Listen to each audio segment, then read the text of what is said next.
And now, it's time for another Dice Tower review with Tom Vasel. Hey folks, I'm Tom Vasel. Welcome to the Dice Tower. Today we're looking at a game called Itchy Monkey, a battle of lice. In this game, you're the lice. You're the louse. You're multiple louses, which is lice. Anyhow, you are lice trying to bug and spread colonies into monkeys, which if you think about it is pretty disgusting. Anyone who is a parent and has dealt with lice knows how horrific that is. But the point of the matter is, this is an abstract strategy game. Their theme is just barely there, and you're going to be moving monkeys around, bumping into other monkeys and spreading your lice. Here's how it plays.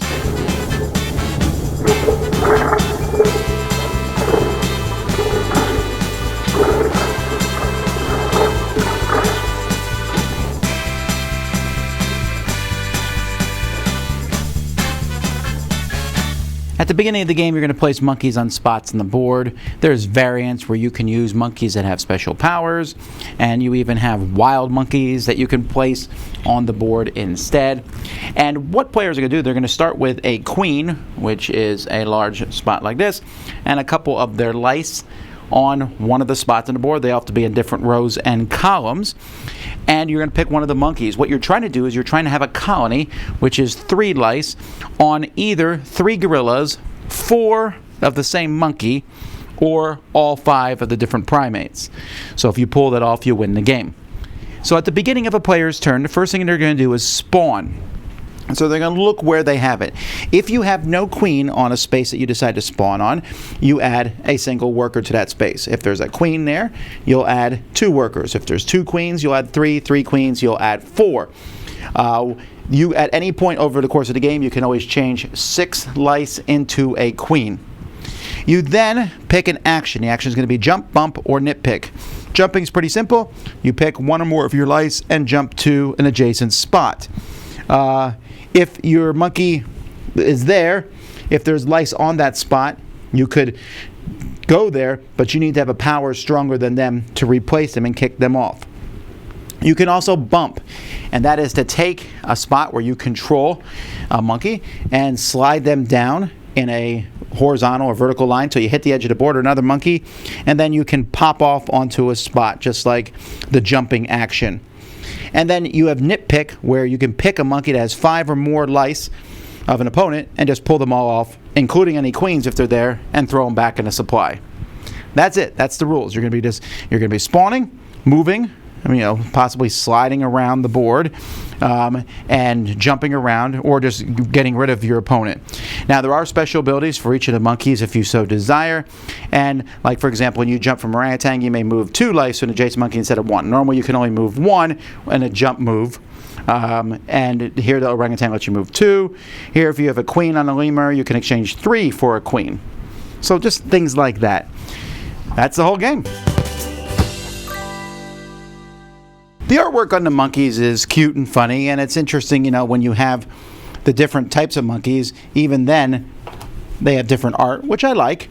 And at the same time, it's really distinguishable. This is the black background of a monkey, and this is the monkeys here showing their butts, or what have you. These lice are, I don't know, I'm not very impressed with these. They're, octagonal pieces here, and they're big, long ones, queens and lice. They're functional, but I don't like the queens. I think they're top heavy and they fall over. The board itself is fine. It's definitely an abstract game. The theme is put on top of it, but it works okay. Now, you should take all my reviews with a grain of salt. Obviously, I'm just an opinion. And in this particular one, I mention that because when I played it, I was like, And then I went and looked online, and I'm apparently the only person who thinks about it. People are like, this is a very strategic, very thoughtful, abstract strategy game. Fine. So then I'm in a minority here, so keep that in mind, that a lot of people apparently do like this game. First of all, the game looks like a kid's game. It's not. I played it with kids and instantly realized wrong group of people to play it with, because the game was just too cerebral for that. Also, there's some really nasty take that in this game, which is, by the way, one of the main reasons I don't like it. I don't like that there's an action that just takes 5, basically if your opponent puts a whole lot of lice in one spot, you can just get rid of it with an action.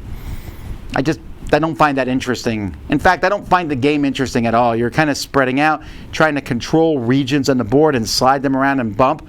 And the more players you play, 2 players, it's okay. It's a tolerable 2-player game for me. But 4 players, it's just crazy randomness. And people are not randomness, but chaos. Just as you slide these things across the board. Adding the special abilities in helps, and the theme is a ha ha ha chuckle at it type theme. But at the end of the day, there's so many cool abstract games out there, and this one just felt too.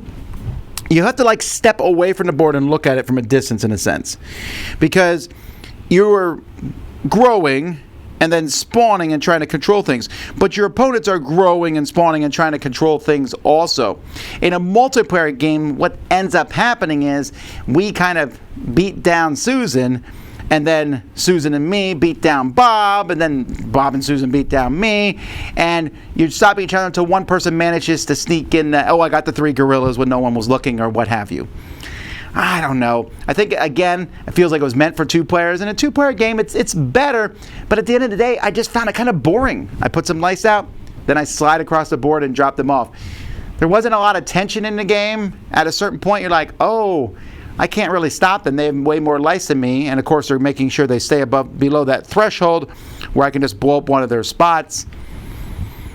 I don't know. It's a funny theme, right? Ha ha ha. The theme doesn't really match the gameplay, though. It's a really thoughtful type game, and why I tend to like thoughtful abstract strategy games. In fact, this week we're doing our top 10 abstract strategy games.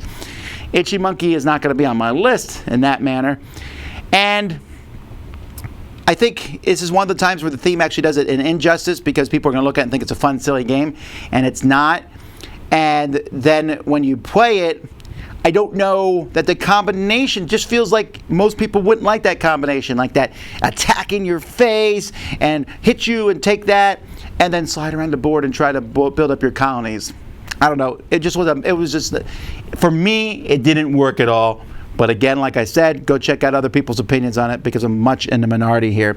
But that's Itchy Monkey, A Battle of Lice. Dice Tower Judgment, just not for me.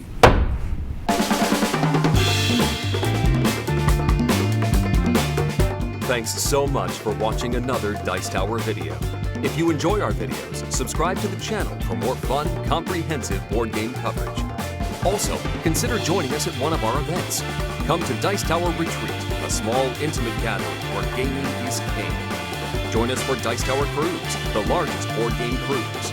Attend Dice Tower West in Las Vegas for gaming fun on the West Coast, or Dice Tower East in Orlando in sunny Florida. Dice Tower Conventions, the friendliest gaming conventions on Earth.